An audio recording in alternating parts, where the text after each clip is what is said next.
পাহাড়ি ঢল আর ব্যাপক বৃষ্টির কারণে বাংলাদেশের শেরপুর জেলার নালিতাবাড়ী সহ কয়েকটি উপজেলা ও ময়মনসিংহ জেলার ধোবাউড়া ও হালুয়াঘাট সহ কিছু এলাকা ব্যাপকভাবে প্লাবিত হয়ে পড়ায় ভয়াবহ পরিস্থিতি তৈরি হয়েছে। স্থানীয় প্রশাসন, পানি উন্নয়ন বোর্ড ও স্থানীয়দের সাথে কথা বলে জানা গেছে যে সবচেয়ে খারাপ পরিস্থিতিতে পড়েছে নালিতাবাড়ী উপজেলা। সেখানে পাহাড়ি ঢলের পানি এখনও কিছু এলাকায় বাড়ছে। এলাকার গুরুত্বপূর্ণ অনেক সড়ক এবং বিস্তীর্ণ এলাকার ফসলের জমি পানিতে তলিয়ে গেছে।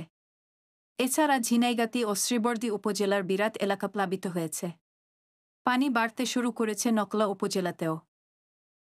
জেলার পানি উন্নয়ন বোর্ডের নির্বাহী প্রকৌশলী মোক নকিবুজ্জামান খান বিবিসি বাংলাকে বলেন, নালিতাবাড়ীতে গত রাতেও 1.77 মিলিমিটার বৃষ্টিপাত রেকর্ড করা হয়েছে।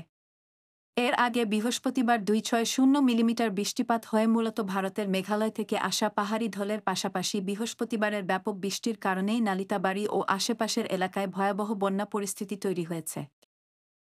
নালিতাবাড়ী উপজেলায় এখন পর্যন্ত 3 জনের মৃত্যুর খবর পাওয়া গেছে। পরিস্থিতি নিয়ন্ত্রণে উদ্ধার কার্যক্রমে সেনাবাহিনী যোগ দিয়েছে বলে জানিয়েছেন সেখানকার উপজেলা নির্বাহী কর্মকর্তা মাসুদ রানা।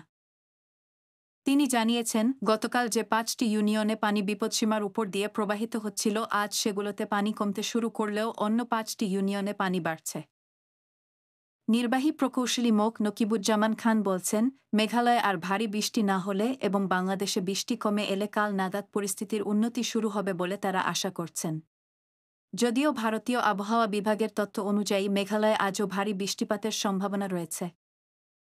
তবে বাংলাদেশে মৌসুমি বায়ুর সক্রিয়তার কারণে যে বৃষ্টিপাত হচ্ছে সেটির তীব্রতা কমে আসবে বলে জানিয়েছেন ঢাকা আবহাওয়া অফিসের আবহাওয়াবিদ আফরোজা সুলতানা। তিনি জানিয়েছেন, গত 24 ঘণ্টায় সর্বোচ্চ 250 মিলিমিটার বৃষ্টিপাত রেকর্ড করা হয়েছে ঢাকার কাছে চাঁদপুরে। ছিল